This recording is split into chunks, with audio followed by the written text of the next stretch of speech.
Welcome everyone. आज polity का new chapter start करेंगे, जुडिशियल रिव्यू। लक्ष्मीकांत का ये 27वां चैप्टर है। जुडिशियल रिव्यू की इंपॉर्टेंस यहीं से पता चलती है कि सुप्रीम कोर्ट ऑफ इंडिया ने इसको बेसिक फीचर बना दिया है। अब ये बेसिक स्ट्रक्चर ऑफ कॉन्स्टिट्यूशन का पार्ट है।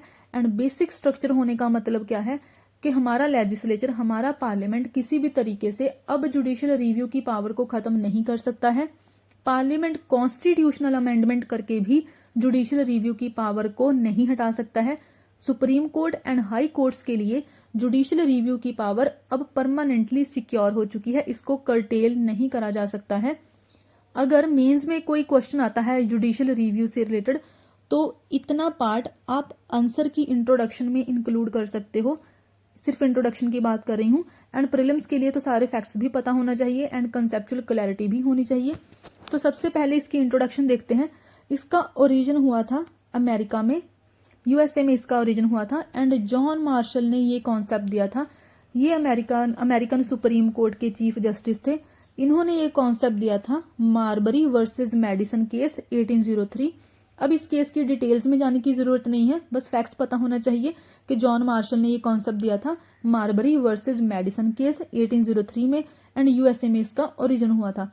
अपने इंडिया की बात करें तो हमारे कॉन्स्टिट्यूशन में जुडिशियल रिव्यू फ्रेज कहीं भी यूज नहीं करा गया है। बट हमारे कॉन्स्टिट्यूशन में बहुत सारे आर्टिकल्स हैं जो जुडिशियल रिव्यू से ही डील करते हैं। जुडिशरी को, supreme court and high courts को जुडिशियल रिव्यू की पावर देते हैं। एंड उन सारे आर्टिकल्स में सबसे ज्यादा इंपॉर्टेंट है article 13।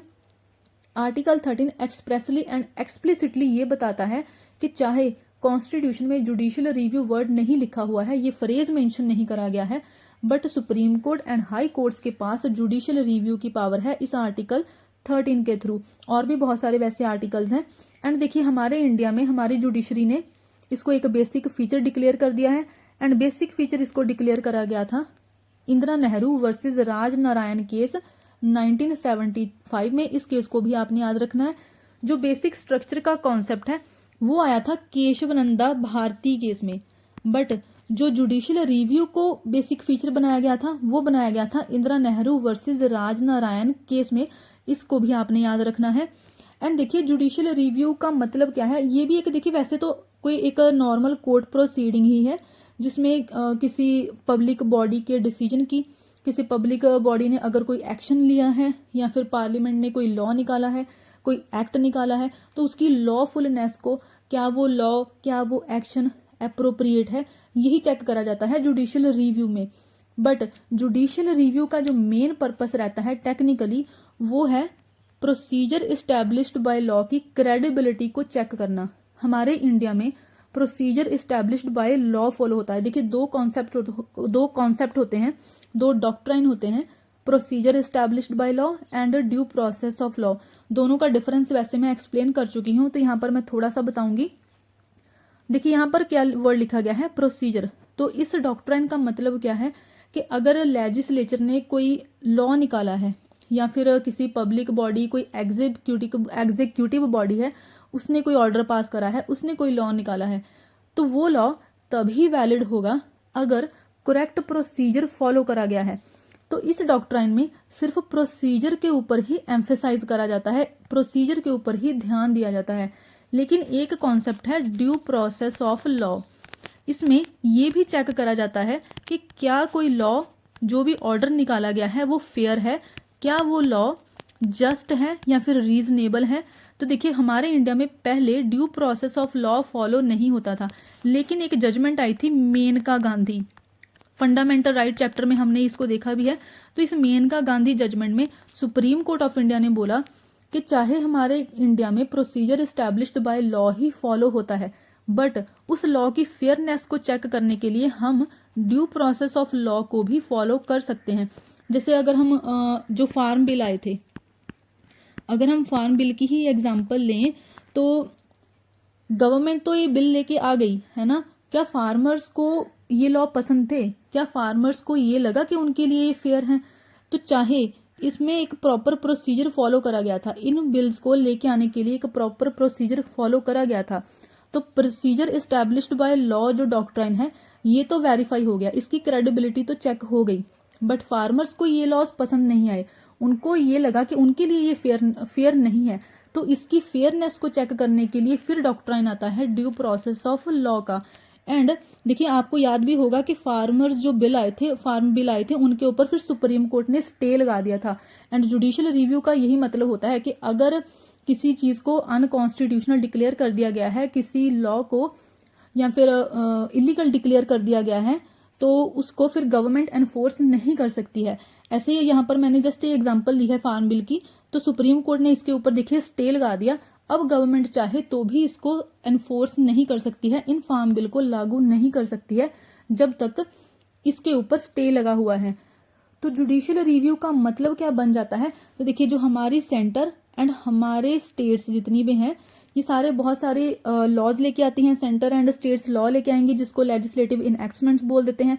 And centre and states की बॉडीज, एग्जीक्यूटिव बॉडीज बहुत सारे ऑर्डर भी पास कर सकती हैं। तो उन ऑर्डर्स एंड उन लेजिस्लेटिव एक्शंस और लॉज की कॉन्स्टिट्यूशनैलिटी को चेक करना है, तो उसी पावर को ही जुडिशियल रिव्यू की पावर बोलते हैं।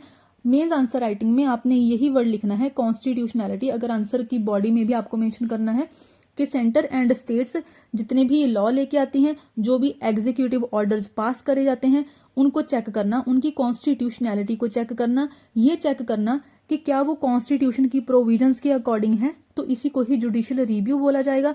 एंड अगर जुडिशरी को, जिसमें supreme court and high court दोनों आ जाएंगे क्योंकि दोनों के पास ही पावर है जुडिशियल रिव्यू की, तो अगर जुडिशरी को लगता है कि कोई लॉ या फिर कोई एग्जीक्यूटिव ऑर्डर जो किसी पब्लिक बॉडी ने निकाला है, ये दोनों ही अल्ट्रा वायर्स हैं, दैट इज कॉन्स्टिट्यूशन की प्रोविजंस के अकॉर्डिंग नहीं है, ये कॉन्स्टिट्यूशन को वायोलेट कर रहे हैं, तो उस केस में फिर जुडिशरी ऐसे लॉज और ऐसे एग्जीक्यूटिव ऑर्डर को इलीगल एंड अनकॉन्स्टिट्यूशनल डिक्लेयर कर सकती है। एंड अगर ऐसा हो जाता है, जुडिशरी ने इनको इलीगल डिक्लेयर कर दिया है, तो गवर्नमेंट ऐसे लॉज और ऐसे एग्जीक्यूटिव ऑर्डर्स को एनफोर्स नहीं कर सकती है। तो यही जुडिशियल रिव्यू की पावर है। अब ये जुडिशियल रिव्यू की पावर हमारी जुडिशरी के पास आई कैसे, एंड जुडिशरी को ऐसी क्या जरूरत लगी कि जुडिशियल रिव्यू की पावर को एक बेसिक फीचर बना दिया गया। तो आप इस चीज को समझ सकते हो through separation of power concept. देखिए, हमारा जो इंडिया है, यहाँ पर सेपरेशन ऑफ पावर जो है वो 100% फॉलो नहीं होता है। बट जो तीनों ऑर्गन्स हैं, लेजिस्लेचर, एग्जीक्यूटिव एंड जुडिशरी, ये तीनों ऑर्गन्स फिर भी ट्राई करते हैं कि सेपरेशन ऑफ पावर को मेंटेन करा जाए। ये तीनों ऑर्गन्स एक दूसरे की पावर्स में इंटरफेयर ना करें, एक दूसरे के काम में एनक्रोच ना करें, इस चीज का ट्राई करा जाता है। एंड इसी को ही बोलते हैं चेक्स एंड बैलेंसेज सिस्टम, जिसमें देखिए जुडिशरी लेजिस्लेचर एंड एग्जीक्यूटिव के ऊपर चेक रखेगी, एग्जीक्यूटिव लेजिस्लेचर के ऊपर चेक रखता है। देखिए, ये हमने वैसे पहले देखा भी हुआ है कि लेजिस्लेचर जो है वो एग्जीक्यूटिव को अकाउंटेबल बनाता है। अकाउंटेबल कैसे बना सकता है, अगर लेजिस्लेचर में नो कॉन्फिडेंस मोशन पास हो गई है तो एग्जीक्यूटिव को अकाउंटेबल बनाया जा सकता है। ऐसे ही देखिए, एग्जीक्यूटिव लेजिस्लेचर को रिस्पॉन्सिबल होता है। एग्जीक्यूटिव एक्शंस जो हैं उनको जुडिशरी में चैलेंज करा जा सकता है। ऐसे ही लेजिस्लेचर के जो एक्शन होंगे उनको भी जुडिशरी में चैलेंज करा जा सकता है। तो ऐसी सिचुएशन बनी, जैसे कि अगर आप विशाखा गाइडलाइंस की बात करो, अगर किसी को याद हो, तो कभी कभी ऐसे सिनेरियोज बन जाते हैं कि लेजिस्लेचर एंड एग्जीक्यूटिव जो एक्शंस होते हैं ये लोगों को पसंद नहीं आते हैं, या फिर जो भी गवर्नमेंट ने डिसीजंस लिए होते हैं वो लोगों के राइट्स को वायोलेट करते हैं। किसी जो वल्नरेबल कम्युनिटीज होती हैं, जैसे कि विमेन, चिल्ड्रन, ट्रांसजेंडर कम्युनिटी, इन कम्युनिटी जो शेड्यूल्ड कास्ट कम्युनिटीज हैं, स्पेसिफिकली जो जितनी भी वल्नरेबल कम्युनिटीज होती हैं, इनके राइट्स को वायोलेट करती हैं, या फिर जनरल पब्लिक के जो राइट्स हैं उनको वायोलेट्स करती हैं। कभी कभी ऐसे एग्जीक्यूटिव एक्शंस आते हैं या फिर गवर्नमेंट कोई ऐसे डिसीजंस लेती हैं, तो जुडिशरी फिर एक्शन में आती है कि ठीक है, आपने एक्शन ले लिया, गवर्नमेंट ने एक्शन ले लिया, लेकिन वो लोगों के वेलफेयर के लिए नहीं है, तो हम अब एक्टिव रोल प्ले करेंगे, हम आपके ऊपर एक चेक रखेंगे, क्योंकि हमारे पास पावर है चेक एंड बैलेंस की पावर। इसीलिए ही फिर जुडिशरी फिर लेजिस्लेचर एंड एग्जीक्यूटिव के ऊपर चेक रखती है, क्योंकि उसके पास है चेक एंड बैलेंसेस की पावर। तो जुडिशरी ने क्या करा, फिर जुडिशियल रिव्यू की पावर को बेसिक फीचर डिक्लेयर कर दिया, so that executive and legislature ये मिलकर इस पावर को खत्म ना कर पाए। क्योंकि देखिए, जुडिशरी एक ऐसा ऑर्गन है जिसके ऊपर लोगों को भरोसा है कि गवर्नमेंट ने, चाहे हमारे पार्लियामेंट ने कोई ऐसा लॉ पास कर दिया जो कि लोगों के वेलफेयर के अगेंस्ट है, गवर्नमेंट ने कोई ऐसा एक्शन ले लिया जो कि लोगों के लिए सही नहीं है, तो लोग कहाँ पर जाएं? तो लोग अल्टीमेटली जाते हैं जुडिशरी के पास। और अब जुडिशरी की पावर भी तो कोई ऐसी सिक्योर होनी चाहिए ना, जिसमें गवर्नमेंट का या फिर लेजिस्लेचर का इंटरफेरेंस ना हो। इसी की वजह से ही फिर जुडिशियल रिव्यू की पावर को बेसिक फीचर डिक्लेयर कर दिया गया था इंदिरा नेहरू वर्सेस राज नारायण केस में। अब देखिए, इसका मीनिंग भी हमने देख लिया, लेकिन जुडिशरी में ना और भी कॉन्सेप्ट होते हैं। बेसिकली 3 तरह के इंपॉर्टेंट कॉन्सेप्ट्स होते हैं: judicial review, judicial activism and judicial overreach. जो जुडिशियल रिव्यू है, ये जुडिशरी का एक पैसिव एक्शन है। पैसिव एक्शन कैसे है? क्योंकि देखिए, इसमें जुडिशरी कुछ एक्स्ट्रा रोल प्ले नहीं कर रही है। ऐसा नहीं है कि जुडिशरी ने कोई नई इनोवेशन लेके आ गई। यहाँ पर जुडिशरी बस एक पैसिव रोल प्ले कर रही है। वो एक conventional and traditional role play कर रही है कि एग्जीक्यूटिव ने जो डिसीजन लिया या फिर लेजिस्लेचर ने जो भी डिसीजन लिया, उसको चेक कर लिया कि क्या वो कॉन्स्टिट्यूशन के अकॉर्डिंग है या फिर नहीं। जुडिशरी ने खुद की साइड से कुछ एक्स्ट्रा नहीं करा। लेकिन फिर आता है judicial activism. Judicial activism judicial review से एक स्टेप आगे है कि यहाँ पर जुडिशरी एक एक्टिव रोल प्ले कर रही है। एक्टिव रोल कैसे? कि कुछ भी ऐसे एरिया थे यहाँ पर गवर्नमेंट को काम करना चाहिए था, बट गवर्नमेंट ने तो काम करा नहीं। ब्यूरोक्रेसी को काम करना चाहिए था, एग्जीक्यूटिव को काम करना चाहिए था, उन्होंने काम नहीं करा, तो अब जुडिशरी को ही काम करना पड़ रहा है। तो ये जुडिशरी का एक्टिव पार्ट आ जाता है, तो इसको जुडिशियल एक्टिविज्म बोल देते हैं। जैसे कि अगर हम बात करें खाप पंचायत की, खाप पंचायत कितने ज़्यादा रिग्रेसिव डिसीजंस ले रहा था एंड उसके अगेंस्ट गवर्नमेंट कुछ भी नहीं कर रही थी, तो उस टाइम पर फिर जुडिशरी ने इंटरफेयर करा, जुडिशरी ने काम करा, उसने एक्टिव रोल प्ले करा एंड इनको इलीगल डिक्लेयर कर दिया। ऐसे ही आप ट्रांसजेंडर्स की भी एग्जाम्पल ले सकते हो। नवतेज सिंह जौहर जजमेंट थी, जो गवर्नमेंट कुछ कर नहीं रही थी। गवर्नमेंट ट्रांसजेंडर कम्युनिटी के लोगों को राइट्स प्रोवाइड करने के लिए कुछ भी नहीं कर रही थी, है ना।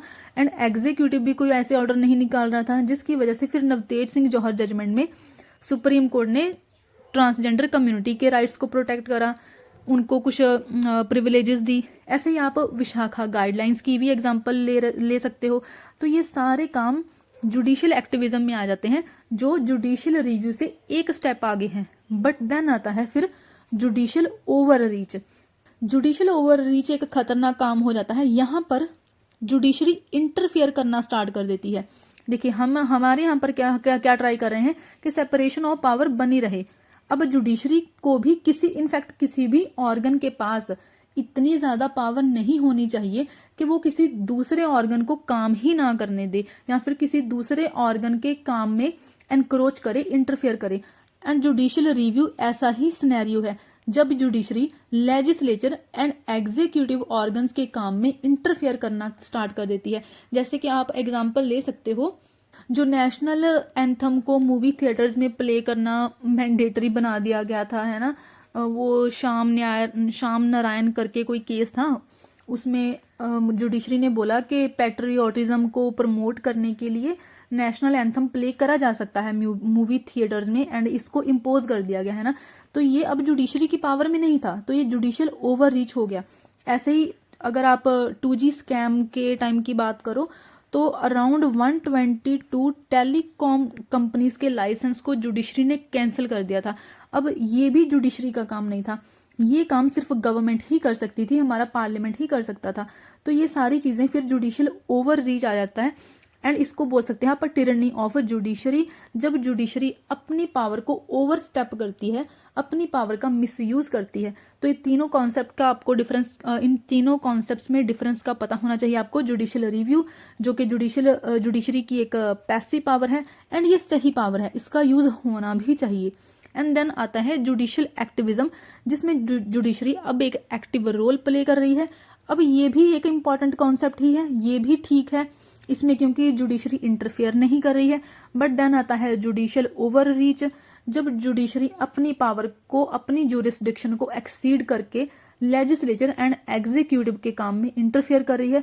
तो ये एक सही कॉन्सेप्ट नहीं है, बट ठीक है, कभी कभी इसकी एक इम्पॉर्टेंस भी देखने को मिलती है। कि जब लेजिस्लेचर एंड एग्जीक्यूटिव इनको जल्दी काम करना चाहिए था, इन्होंने काम करने में डिले कर दिया, तो जुडिशरी को फिर ओवरस्टेप करना पड़ गया। तो ये तीनों कॉन्सेप्ट थे। अब देखिए जुडिशियल रिव्यू से रिलेटेड 3 कैटेगरीज दी गई हैं बाय जस्टिस सैयद शाह मोहम्मद कादरी। इन्होंने जुडिशियल रिव्यू की 3 कैटेगरीज दी हैं। Judicial review of constitutional amendments, judicial review of legislation of parliament, state legislatures and subordinate legislation, and then है judicial review of administrative action of union and state authorities. तो देखिए सबसे पहले है judicial review of constitutional amendments. Constitutional amendment हम already cover कर चुके हैं, स्पेशल मेजोरिटी की जरूरत पड़ती है इसमें। तो जुडिशरी पार्लियामेंट जो भी कॉन्स्टिट्यूशनल अमेंडमेंट लेके आई है उनका भी रिव्यू कर सकती है, उनकी वैलिडिटी को भी चेक कर सकती है। देखिए इससे रिलेटेड ना एक अमेंडमेंट आप याद रख सकते हो, 24th अमेंडमेंट एक्ट 1971। सबसे पहले तो आर्टिकल 13 का ही पता होना चाहिए। आर्टिकल 13 में एक वर्ड आता है लॉ, इसको अलग से डिफाइन करा गया है आर्टिकल 13 में ही कि लॉ का मीनिंग क्या है। पहले क्या होता था कि जितनी भी कॉन्स्टिट्यूशनल अमेंडमेंट्स पार्लियामेंट लेके आता था उन सारी अमेंडमेंट्स को इस लॉ वर्ड में इंक्लूड नहीं करा जाता था। पार्लियामेंट क्या कहता था कि जब तक कोई भी कॉन्स्टिट्यूशन का पार्ट इस लॉ वर्ड में नहीं आता है, इस लॉ की डेफिनेशन में नहीं आता है, तब तक जुडिशरी उसका जुडिशियल रिव्यू नहीं कर सकती है, तब तक जुडिशरी ऐसे लॉ को चेक नहीं कर सकती है। तो पार्लियामेंट क्या करता है, parliament 24th constitutional amendment act 1971 लेके आता है, जिसके अंडर पार्लियामेंट बोलता है कि कॉन्स्टिट्यूशनल अमेंडमेंट लॉ का पार्ट नहीं है, एंड क्योंकि कॉन्स्टिट्यूशनल अमेंडमेंट अब लॉ का पार्ट नहीं है तो इट मीन्स ये जुडिशियल रिव्यू के अंडर भी नहीं आता है।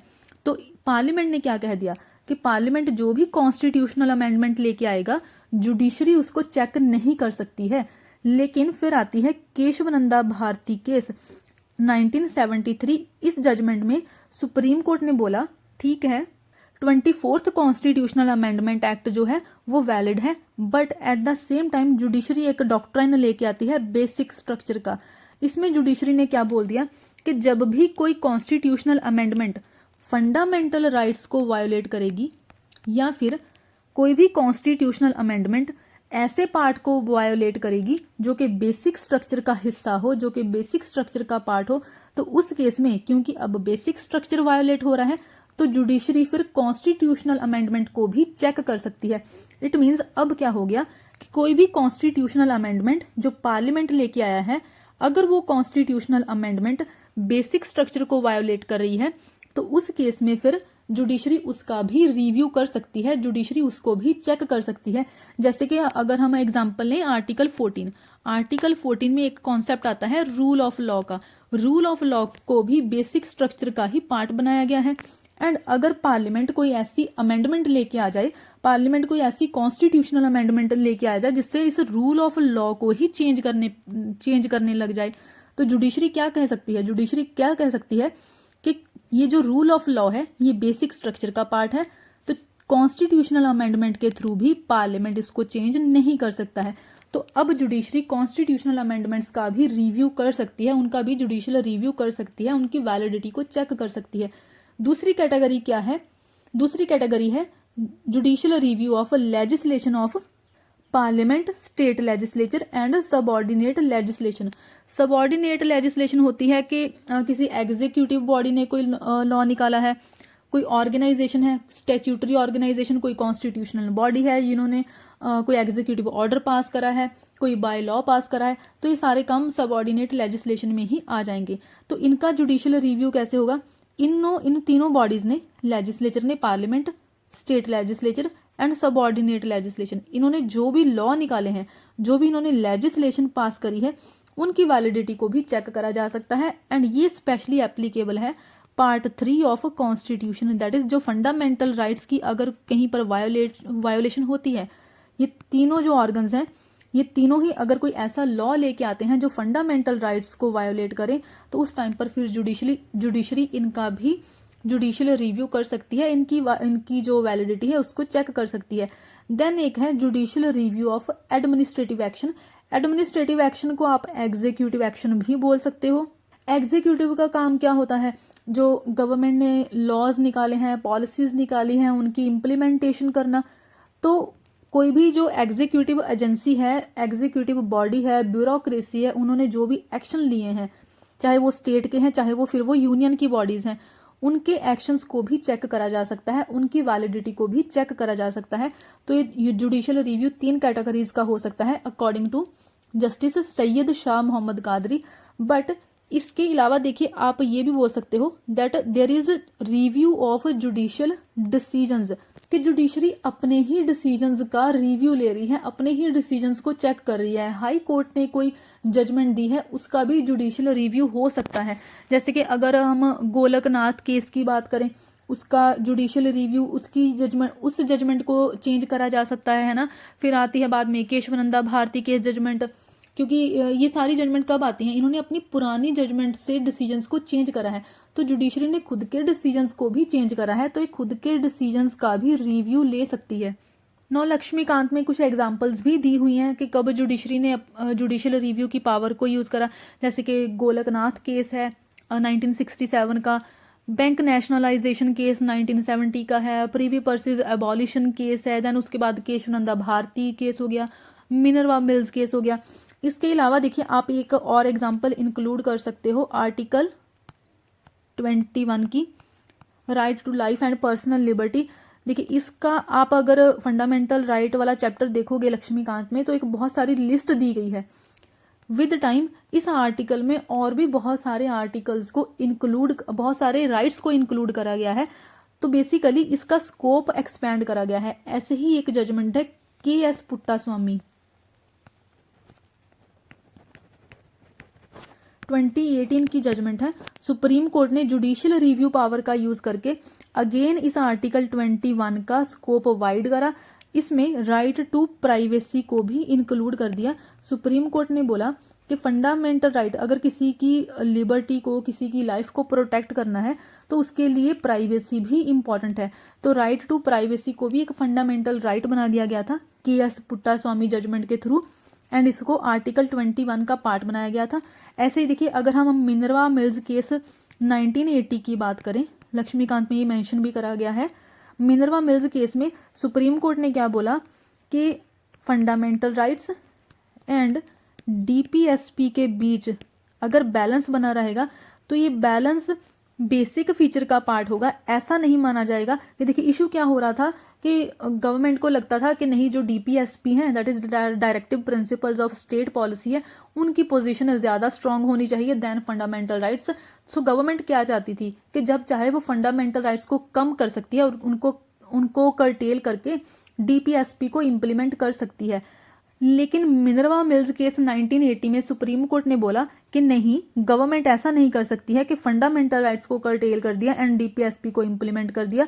दोनों में बैलेंस बना रहना चाहिए, एंड ये बैलेंस बेसिक फीचर का पार्ट होगा। बट स्टिल अगर दोनों में कंपैरिजन करना है फंडामेंटल राइट्स एंड डीपीएसपी में, तो फंडामेंटल राइट्स की पोजीशन सुपीरियर रहेगी देन डीपीएसपी। तो सुप्रीम कोर्ट ने क्या बोला कि डायरेक्टिव प्रिंसिपल को इम्प्लीमेंट करने के लिए गवर्नमेंट किसी के राइट्स को वायोलेट नहीं कर सकती है, किसी के फंडामेंटल राइट्स को वायोलेट नहीं कर सकती है।